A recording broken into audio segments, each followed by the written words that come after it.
Muita gente chega lá no Instagram do Inova Civil, chega via e-mail, chega para mim pessoalmente e pergunta: Igor, como eu arrumo estágio? Hoje em dia está mais difícil arrumar estágio, como é que eu vou conseguir entrar na construção, na engenharia e de fato começar a minha experiência nessa área, ou então ir para a área que eu desejo? Então, nesse vídeo a gente vai explicar um pouco mais sobre as possibilidades de estágio existentes atualmente, como o estágio está se comportando no meio da crise, e esse vai ser o foco para responder de uma vez por todas. Então, sempre quando alguém tiver essa dúvida, eu vou mandar o link dessa entrevista e a gente vai discutir tudo o que a gente pensa sobre esse tema. Então, roda a vinheta.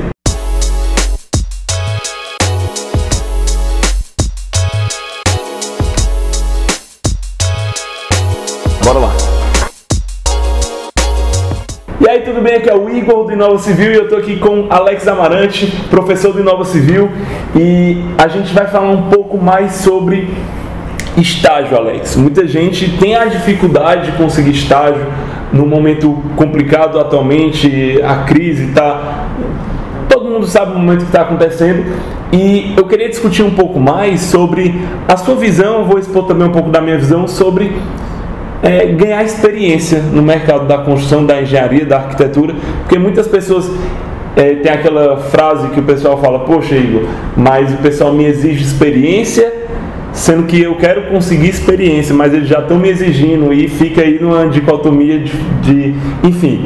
Então eu queria saber mais ou menos a sua visão sobre atualmente como é que está o fato de entrar no mercado de trabalho. Pois é um prazer estar aqui com vocês, e realmente isso é um tema que eu acho que é muito intenso para você que está nesse momento na sua graduação ou num curso técnico, né? Tá para entrar no mercado, ou daqui a 1, 2 anos vai entrar no mercado, e tá olhando para o lado e vendo toda essa, de certa forma, essa dificuldade que está acontecendo. Mas assim, eu gostaria primeiro de começar a dizer, Igor, que eu me identifico com você.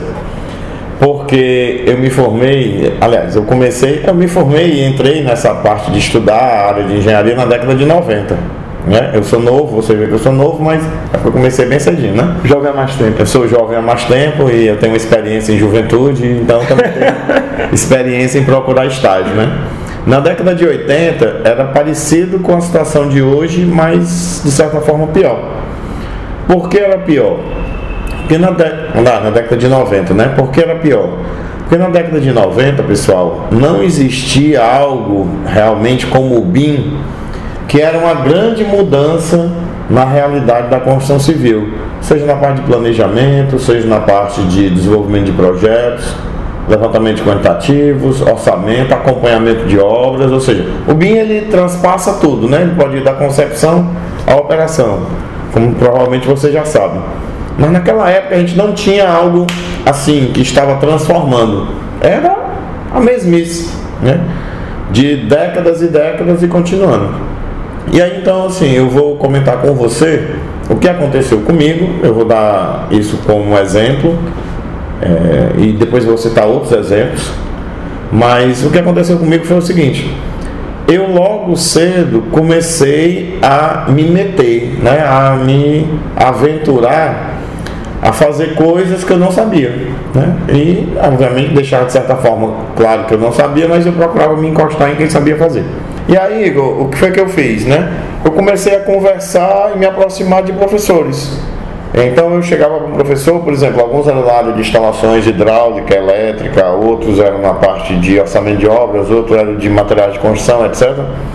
E a gente tem que ser meio despachado mesmo, tem que ir lá e conversar e perguntar. E eu me lembro que teve um professor, e assim, eu chegava ali: professor, tudo bom? E tal, não sei o que, etc.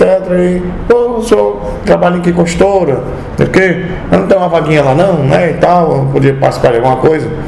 Aí eu me lembro que teve um professor, depois eu conto outros casos, mas teve um professor que disse assim: rapaz, ele falava grosso, ele disse: rapaz, Alex, rapaz, é o seguinte, a gente está até começando um prédio novo lá, mas não tem vaga para estágio, né? Não dá para contratar ninguém.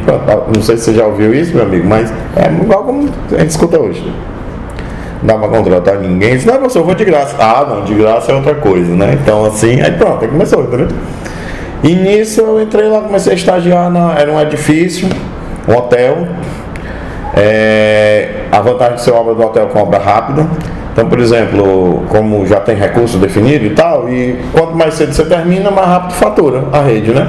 Então é interessante esse tipo de obra, hotel, shopping center, hospital, etc., porque teoricamente elas vão correr mais ligeiro, não sendo obra pública. Só se força a ir mais rápido. Então você vê várias outras coisas, você vê as confusões acontecendo mais ligeiro. E existe uma vantagem de ser estagiário. É o seguinte, estagiário a rigor ele não pode ser culpado de nada, até porque não tem responsabilidade em si, né? Você vai puxando coisas para fazer, mas no fim das contas o pessoal vai soltando devagarinho, etc. Você fica numa situação de tentar burlar também para não ficar só tirando cópias ou ficar fazendo serviço que não agrega, mas procurando olhar o serviço. Eu me lembro que eu ficava muito bronzeado, porque na época de estrutura ainda não tem cobertura, né? E aí você aprende muito, né, esse processo, ver as pessoas, os operários executando, ouvir as conversas do mestre de obra e tal, não sei o que. De vez em quando você leva para a faculdade ou para a escola técnica ou para o Centro Federal de Educação, se for o caso de vocês, né? O Instituto Federal, aliás. Leva uma situação para o professor, volta e tal. E isso começa a criar uma dinâmica interessante, né? Então, assim, a primeira recomendação que eu faria Isso aí foi com o que aconteceu contigo, né? Aconteceu comigo. Isso foi o meu primeiro estágio.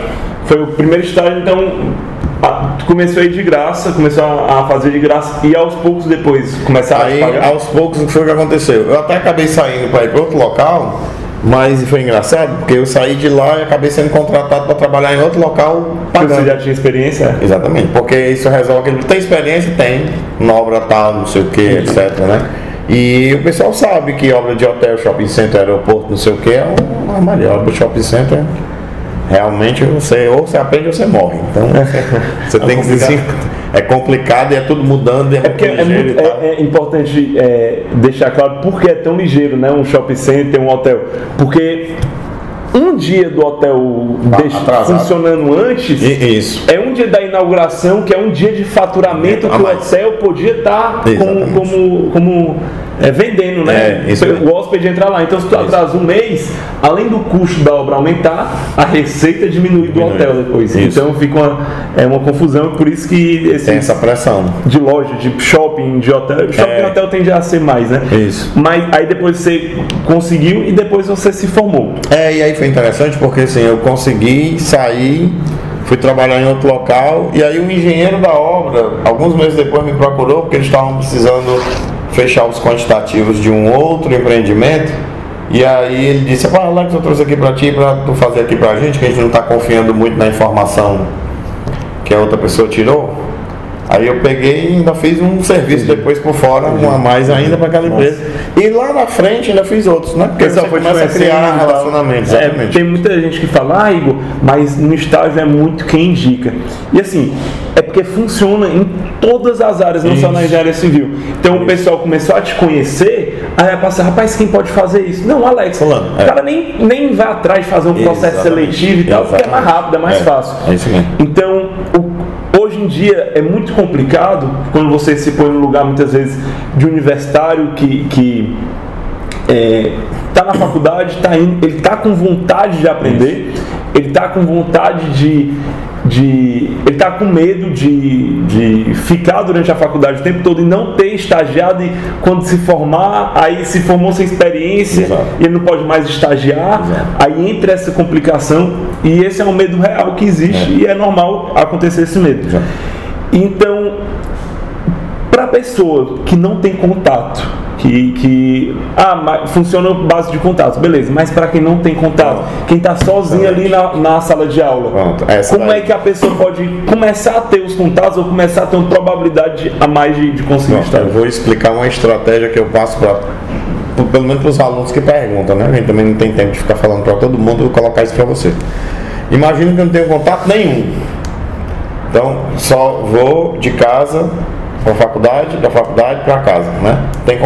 Vamos exagerar, o cara não tem contato nem de barzinho no fim de semana, não tem nada, a situação é crítica mesmo.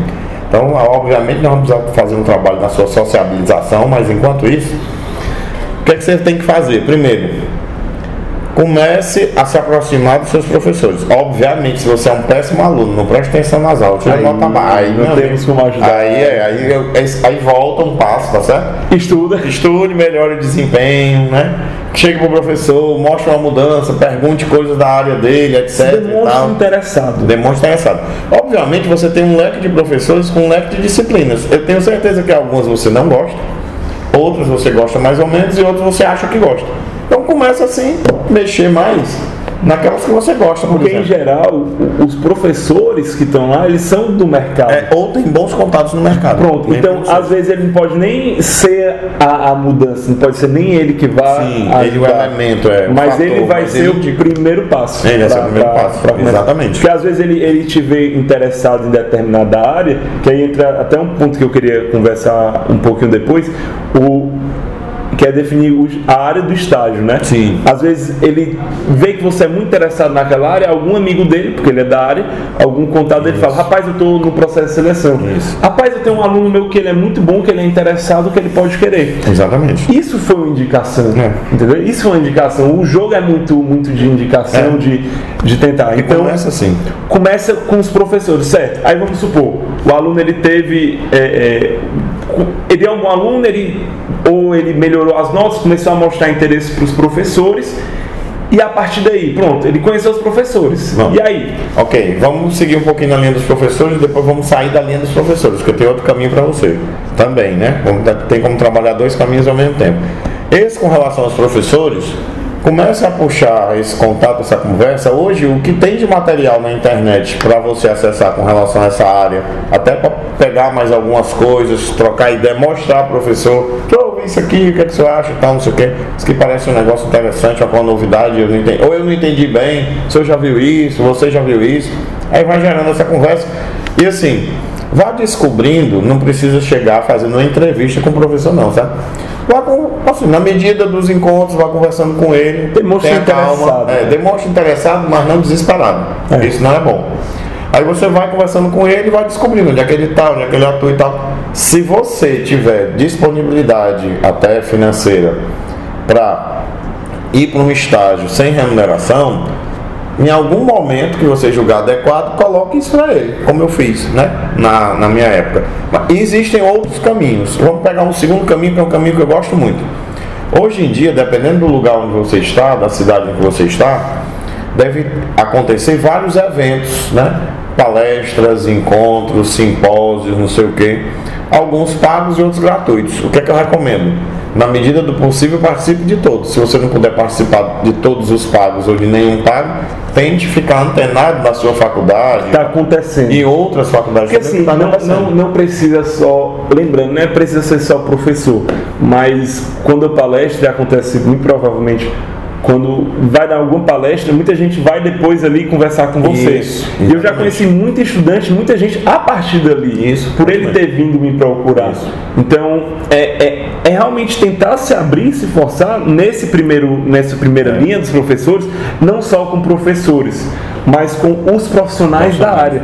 Se é um profissional da área de área civil, também. E outra, que eu acredito que é muito importante, às vezes não é só professor ou profissional, às vezes seus amigos conseguem contato para você. Sim, exato. Porque se você tem um amigo que você vê que ele no dia a dia não é interessado, que ele não vai atrás e tal, se alguém chega, um profissional chega para ele, Alex, você conhece alguém que possa ser meu estágio, mas alguém de confiança, alguém bom, o cara ele vai ficar com o pezinho atrás de indicar uma pessoa que ele vê um pouco desleixada, de certa forma. Exato. Porque ali está o nome dele na indicação. Exatamente. Então, o teu ciclo social não é só de professor, não é você ser na frente dos professores uma pessoa completamente interessada. Bem lembrado. Mas para muitos conhecidos e amigos você é o doido, o que você não faz nada. Então, eu acho que é todo uma atmosfera que se deve prestar atenção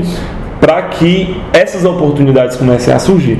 Ok, então essa pessoa já está se portando de forma diferente, ela já está indo mais para ela está começando a adquirir algum tipo de rede de contatos. E de informação, porque assim, se você for a palestra, simpósio e tal, não sei o quê, você não só escuta o que o palestrante está colocando, mas acompanhe, por exemplo, procure reconhecer quem são os profissionais que estão nesse evento. E as empresas também que vão para lá. E aí sempre tem um momento de bate-papo. Então, por exemplo, você está no zero, não sabe de nada, não entende nada, não conhece ninguém. O que é que você faz? Você encosta. Observe qual é a roda ou o grupo que está conversando e você percebe que ali tem gente de mercado, né? Gente que é de empresa, etc. Você fica calado, não diz nada. Já que você está no zero, não diz nada. Fica lá e fica escutando as conversas. Aí de vez em quando você sorri para, né, começar a criar empatia, balança a cabeça confirmando. Quando é o robô, né? Mais ou menos. Não fica tem uns robôs, tem muito robô. Não é fácil, você tá assim no congresso conversando com o pessoal e tal, aí aparecem uns robôs assim, e com os olhos assim. E fica do lado assim, aí olha pra você e você fala alguma coisa, o pessoal ri e tal. Ele fica assim. Não faça isso. Você sorri com o pessoal, quando falarem alguma coisa ruim, você concorda, né? Você concorda, então, vai criando empatia, mas vai ouvindo por quê? Porque nessa roda de conversa vão se falar várias situações, casos, exemplos, e aí num segundo momento, ou num terceiro ou no quarto momento, você vai estar perto de outra roda, alguém vai dizer alguma coisa e você lembra, mas eu ouvi uma vez, ou então eu soube que numa situação como essa eu vou fazer assim, assim, assado. A pessoa diz, tá interessante. Por quê? Porque você já puxou de uma escuta anterior. Então, essas escutas, elas vão criando uma bagagem, entendeu? Vão criando uma bagagem para em algum momento, sala de aula ou fora de sala de aula, você começa a interagir. À medida que você for interagindo, você vai criando outra participação e outra percepção. Então a primeira parte do aluno, ele começou a conhecer mais gente. E eu acho que em relação a simpósio, em relação a ir para palestra, congresso e tal, ele se inserir na sociedade de engenharia, vamos dizer assim, ele também vai conhecer as empresas que existem. Isso. Porque às vezes você está na faculdade, eu não consigo estágio, mas às vezes você não sabe nem onde conseguir, qual empresa que você deseja. Então, além disso, vai descobrir quais são as empresas. Eu queria estagiar naquela empresa. Você vai entender melhor as áreas, você vai ganhar conhecimento, know-how, vai abrir sua cabeça, vai ser abriu a cabeça. Mas é que nem na loja, muita gente passando na frente, vamos dizer que o seu network, a loja está no shopping, muita gente passando na frente, só que você vai arrumar estágio quando alguém entra na loja. Como é que você vai atrair a atenção dessas pessoas para de fato elas olharem você como um potencial a ser escolhido em um estágio? Aí é o seguinte, você tem que ter produto para mostrar, já que nós estamos falando da loja. O cara entrou na loja, o que tem? Não tem nada. Você deixou a vitrine bonita. Vamos dizer assim, o pessoal está passando, você já está se mostrando como interessado. O cara entrou na loja, vai te aprofundar, conhecer melhor você. E aí? Aí imagina, o cara olhou a vitrine, achou bonito, entrou na loja, tem isso aqui, aí tu diz, tem, mas está faltando. Ele não dá, ele vai embora, não volta mais. Tem, mas está faltando, não dá, né? Então você tem que ter uma coisa para entregar. O que você pode ter para entregar? Qual é a minha sugestão? A minha sugestão é a seguinte: se você ainda não está estagiando, está procurando estagiar, ou através de contato com colegas que já estejam estagiando, ou em contato com professores, tente conseguir pegar um material de uma obra real e fazer um trabalho em cima disso, entendeu? Tente fazer um quantitativo de alguma parte dessa obra, fazer o planejamento de alguma parte dessa obra, fazer o BIM, né, de alguma parte dessa obra. Eu costumo dar uma sugestão que funcionou muito bem com o caso de um aluno que a gente teve aqui do Inova Civil. Foi muito bacana, que foi o seguinte: ele perguntou mais ou menos o que o Igor disse. Mas como é que eu faço? Tá de escada? Tu tá estagiando em algum lugar? Ele, não. Mas tu é estudante ou formado? Não, eu sou estudante. Tu tá em que época? Eu tô indo pro último ano na engenharia. E é o momento que o cara foi mais nervoso, né? Exatamente. Aí eu peguei e disse para ele o seguinte: tu vai fazer assim, tu vai olhar os teus professores, qual professor você sente que tem mais match, né? Tem um negócio mais de empatia. Como você estudou aqui com a gente e aprendeu a usar o Revit, aprendeu a usar MS Project, entendeu como é planejamento de obra, entendeu como é que você pega um Revit e junta com planejamento de obra, Navisworks, né? o que é que tu vai fazer? Se você não tiver entendido nada de MS Project, Navisworks, digital, planejamento, voltar um passo atrás. Olha os outros vídeos aqui do canal, tem mais bate-papo bem, a gente vai soltar coisas explicando sobre o assunto de o que é o Navisworks, o que é o planejamento de obras. E é justamente esse o conteúdo que você tem que ir atrás. Isso. O que você pode mostrar? Então, dentro desses congressos, desses workshops, desses simpósios, dessas palestras, você vai entendendo cada vez mais o que você pode mostrar para a possível pessoa que vai te contratar. Exatamente. Então, você está com a partir desses primeiros contatos, e não precisa ser nem muitos contatos. Alguns contatos você já pergunta onde é que tem uma obra, onde é que tem um escritório, onde é que tem. Rapaz, pode me levar lá, eu posso ir. E com esse conteúdo que você aprendeu, isso acontece muito no BIM Expert, muitos alunos, porque é um conteúdo, é muito diferente você ver alguém fazendo isso. Ver, pegar o Revit, já nem muita gente mexe no Revit. Os empresários acham incrível quando um profissional está utilizando ele. Quem dirá um cara que chega lá, mostra que sabe o Revit, mostra que sabe o planejamento no MS Project, sabe utilizar ele de uma forma sincronizada e faz esse teste. Mas como é que faz esse teste? Chega lá e... Como foi que esse nosso aluno fez, seguindo o passo a passo que eu dei para ele? Ele escolheu o professor que estava mais alinhado. E obviamente tinha que ser um professor que ele sabia que tinha boas conexões. No caso, ele escolheu o professor que era diretor de uma empresa de um porte bom, uma empresa conhecida na região que ele mora, na cidade que ele mora. E aí ele conversou com esse professor, mostrou que estava fazendo o curso, mostrou que tinha aprendido o Revit, que estava aprendido o MS Project, Navisworks e tal. Aí o que foi que ele sugeriu para esse professor? Eu orientei que ele dissesse assim: professor, você não está construindo prédio e tal? Assim, envolve a pesquisa da construtora, né? Então ele entrou no site da construtora, olhou lá no site o que é que não adianta você chegar, não adianta você chegar na empresa e não saber de nada da empresa. Isso. E tá, não, eu quero estagiar aqui. Tá bom, mas como é que você acha que se encaixa na empresa? Porque você não conhece a empresa. Entenda a empresa antes de ir para qualquer entrevista. Exatamente. Aí ele chegou e disse: olha, vocês estão com esse prédio e tal, está começando agora, etc.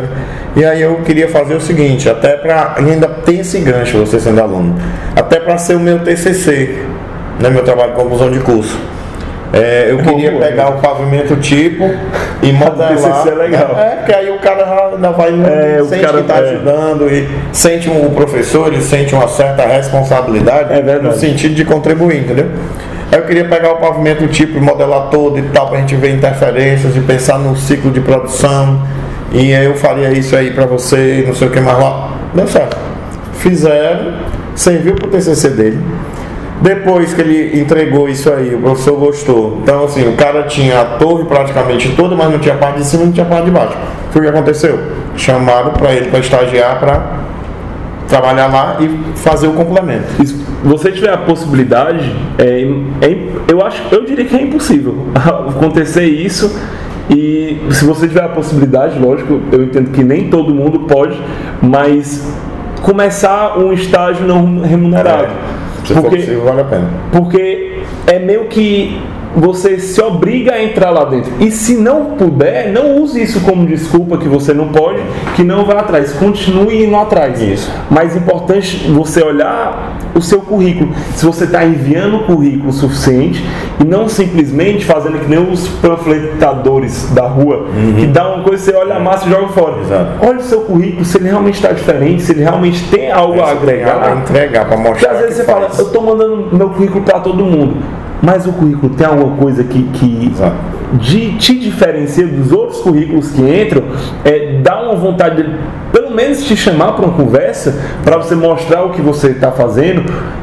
Então, eu acho que essas formas, seguindo mais ou menos esse passo a passo, entendendo isso, aumenta muito a possibilidade de, mesmo nessa crise. Sim, por exemplo, esse rapaz, o nome dele é Gabriel.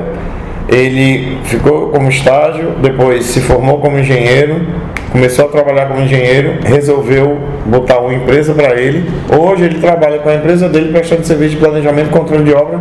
E aquela empresa do professor é a primeira no currículo que ele mostra. É por isso que é importante da imitação porque assim, Eu vou dar a minha opinião. Entre você fazer um estágio de meio salário mínimo ou de um salário mínimo numa empresa pouco conhecida na sua região e você estagiar de graça numa empresa reconhecida, uma empresa famosa, uma empresa de porte, é melhor você ir de graça para outra.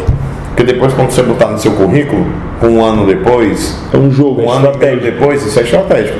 Você vai chegar aí, você tem experiência, tem, ó, naquela empresa, na empresa tal, que o cara conhece, eu fiz isso, fiz aquilo, entendeu? E Alex, para quem está em região pequena, no sentido, às vezes é uma coisa, é uma cidade pequena, muito familiar, né? Que tem as duas principais construtoras, tem a principal construtora, e quem entra é só o sobrinho e o primo, tem uns escritórios de projeto. Como é que é possível acontecer isso numa cidade pequena? Aí, se você está nessa situação, numa cidade pequena, onde tem poucas panelinhas, vamos dizer assim, e sabe que é a família que está ali cresce, você precisa começar a montar um seu plano, inclusive, que lá na frente é um plano dependendo do seu objetivo, mas é um plano de você sair dali, talvez sair do seu estado, talvez até sair do Brasil. Mas no primeiro passo, o que você tem que fazer? Você tem que... Essa estratégia que a gente falou de professores e de eventos e tal, realmente está mais para uma cidade grande. Para uma cidade que tem um porte menor, tem que ser professores e colegas que são da família que tem essas construtoras. Porque o que vai acontecer? Imagina que eu sou da família. Mesmo que eu inicie numa parte mais técnica, indo para uma obra, ficando numa sala técnica, etc., a tendência é que em pouco tempo eu vou sair e vou para uma gestão. Aí eu vou ter que colocar alguém naquela obra, eu vou ter que colocar alguém naquela sala técnica. Eu vou colocar quem eu conheço, que eu confio. Que não só da indicação que a gente estava falando e tal. E não só porque é um amigo que saiu comigo, que a gente foi para alguns cantos, tomou uma cerveja junto, mas porque também é um amigo, um conhecido que eu sei que entende do assunto. Então você tem que começar a mostrar para esses caras, né, para essas pessoas que você entende do assunto. E você pode seguir talvez a mesma forma, por exemplo, você conhece alguém ali, você consegue o contato, porque numa cidade pequena todo mundo se conhece, você vai conhecer pelo menos um amigo do cara, ou então um amigo do cara, você consegue um ponto para chegar nele, ao menos pode até usar a estratégia de TCC, cara, é o seguinte, a cidade é pequena, eu queria dar uma olhadinha lá na obra, queria dar uma olhada no escritório de projetos, só para eu fazer meu TCC, ou o nosso, né, porque não é amigo de faculdade. Eu já chego para eles, ei cara, tive uma ideia, por que a gente não faz aqui o TCC em cima do planejamento da obra da tua família? Ou do BIM, do pavimento tipo, não sei o que. Geralmente cidade pequena, BIM, é muito mais complicado ter profissional, sim, cidade grande. Exatamente. Os profissionais que fazem se destacam de forma absurda. Em cidade pequena, você chega, cara, bora tentar fazer uma brincadeirazinha aqui de BIM aqui para ver como é que funciona. Isso. Aí você faz... vamos dizer, o cara da empresa familiar, ele vai ficar com orgulho de falar, olha o estagiário que eu consegui colocar aqui dentro. É isso mesmo. Ele vai ficar com orgulho, porque ele está trazendo resultado e a indicação é dele, o nome dele cresce. Isso. Então, no momento que eu acho que você entende todo esse jogo, aumenta e dispara a sua possibilidade de conseguir uma oportunidade de estágio, tá bem? E acontece muito nos alunos do BIM Expert exatamente isso. Você ir para uma entrevista de emprego, poder abrir lá o notebook, mostrar o seu portfólio. Dentro do curso mesmo, teve alunos que, com o prédio que foi construído em 3D, no Revit, já botou no portfólio deles, porque já entra a experiência. Mas essa é a nossa orientação mesmo, até porque é prédio real. Então você, olha, tá aqui o que eu fiz. Eu não fiz o projeto do prédio, então você não vai ficar fazendo projeto de prédio mesmo, não. Tá aqui a construção virtual no próprio curso a gente já fornece a possibilidade de para você usar nessa sua busca de oportunidade. Então, isso é muito bacana pro aluno poder divulgar mais o seu portfólio. E o cara no estágio fazer um 3D, poder realizar um planejamento, é incrível. Então, é muito bacana, eu fico feliz mesmo de ver os alunos do Inova Civil realmente, de fato, propagandismo e tal, porque é muito gratificante você ver depoimentos de pessoal que não consegue, um estágio estava com aquela dificuldade, não só estagiário, engenheiro, arquiteto, e conseguir ascender na carreira por meio da metodologia BIM. Show, Alex, manda aí o último recado final para... Eu queria que você guardasse essa colocação final que eu vou fazer. Como o Igor disse, todos nós ficamos muito felizes quando a gente escuta o feedback dos nossos alunos que seguiram a orientação e estão conquistando, né, aquilo que eles queriam. Mas essa conquista, ela é sua. Ela está baseada no fato de que você estudou, você sentou, parou, se apropriou daquele conhecimento e depois criou coragem para se levantar e ir lá. A gente pode dizer o caminho, mas andar por você, conhecimento tem você todo que tem que canto. andar. Conhecimento tem todo canto, mas quem realmente aposta no conhecimento de ir atrás e fazer o que aquele conhecimento ensina, vamos dizer assim, é o mérito da pessoa. Exatamente. Então a gente cria um ambiente, mas quem realmente vai atrás é o próprio aluno. Então isso é muito bacana. E Alex, eu acho que com essa conversa aqui deu para aparar as arestas aí. Exatamente. De quem quer conseguir um estágio. Isso, aproveita aí e você comenta, né? Qual é a sua experiência, o que é que você achou das sugestões. Dê outras sugestões, socialize. Quando conseguir o seu estágio, independente se você for ou não aluno do Inova, quando conseguir, volte nesse vídeo, eu quero comentar aqui, consegui meu estágio graças às dicas do vídeo. Exatamente. Vai ser muito bacana essa interação, beleza? E se você gostou do vídeo, clique em curtir, comenta. Alex, prazerzão. Valeu. Um abraço.